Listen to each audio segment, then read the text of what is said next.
In this session, we're going to be dealing with reports. However, before we go to the actual report section here on the left side navigation, I'm going to take you to sales and orders because there are a few reports we can do up here. We are, by the way, in the live store. We can tell because test is not after Colorado State here in the URL.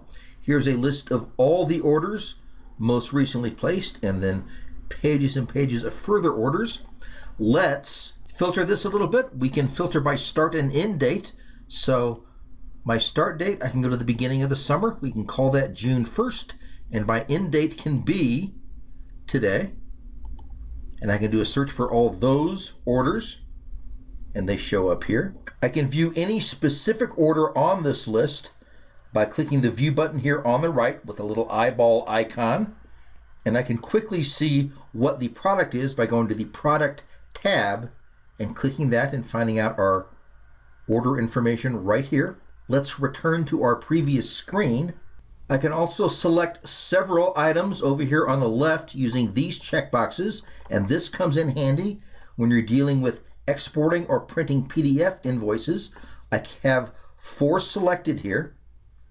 So I can go to export and I can export everything that we found, meaning everything from June 1st till today, to XML, or I simply can export the selected ones. Similarly, I can export to Excel everything we found, meaning again, every sale over the summer, over June 1st through today, or I can export to Excel these 4 that I've selected right here.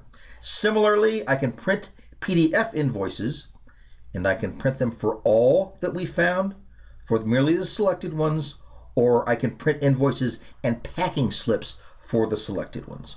I can also search by product. If I type in Douglas, it will show me everything that Douglas County is doing on here. Renewal fees for master gardeners, the gardener certificate training fees, apprentice training fees, and so on.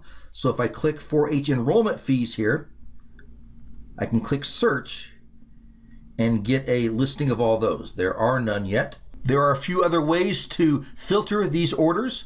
Under order statuses, if I click to the right of the all right here, I can look at processing, complete or canceled. Under payment statuses, authorized paid, partially refunded, and so on. Shipping statuses, again, clicking to the right of the all, not yet shipped, partially shipped, shipped, and so on. We'll look at one last filter here, one that will probably come in handy. Under store, I think virtually everything you're going to be working with will be under the CSU extension eStore, which is right here. Let me point out that the store on the test server was simply extension, but when you go to the main store, the actual real production store, it's not extension, but instead CSU extension eStore. So if I click that and click search, it will give me every order through the CSU extension eStore that has been placed between June 1st and today. We have similar tools to filter sales in the subcategories under sales. I'm in shipments now. We have a similar set of filtering tools here for shipments. I can print my packaging slips from here, either all of them or the selected ones, and so on. Return requests can be done under sales. Recurring payments, gift cards, and shopping carts can be viewed as well. Let's move to reports. These first 5 are of limited use, doing a report for low stock, for bestsellers, for products never purchased, for country sales, and customer reports, which simply gives you the details of the customers who are buying the products. Let's go to end of day order detail report next. There's not much to filter here. We have a start date, an end date, and a store, and then we export the report to Excel. So we'll work with the same June 1st through today start and end dates. Our store will again be the CSU extension eStore, and then I can export this report to Excel. I'll open it up. Here is the Excel report. I've actually changed the font color to white so you can't see the order details of the person involved. There's only been one order so far because the store is not really in wide release yet. This gives a great deal of detail about the orders placed through the CSU extension eStore, order ID, file names, transaction types, order amounts, transaction date, discount amounts, order types, payment method, card types, and so on. So this is very sensitive information and includes a lot of customer information like name, address, billing email, and so on. So be careful when you're working with these reports. Just below the end of day order detail report, I have the end of day line item detail report, which gives us fewer details but more useful details. I again have my start and end date set through June 1st through today, and my store set is the CSU extension eStore. We export it to Excel.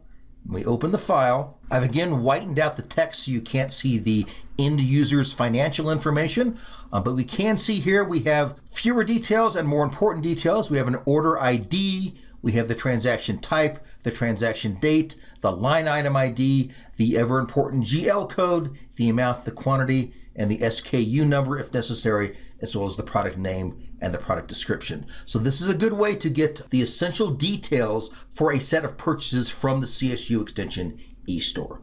The end of day summary report gives us exactly the same filtering options, start date, end date, and store, and it gives us even less information, just a very general summary.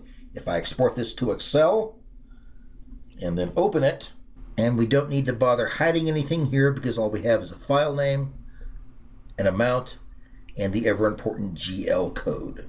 Here's the order attributes report that gives us information that have been filled into the order attributes for that specific product. We have a few more filtering options than we have in the earlier end of day reports. We have the start and end dates, which I'll continue to make from June 1st through today. Product name, you can look for specific products. So we'll go for the Master Gardening Apprentice training fees. You can also search by SKU number if you like. Now you can run the report and have it appear down here.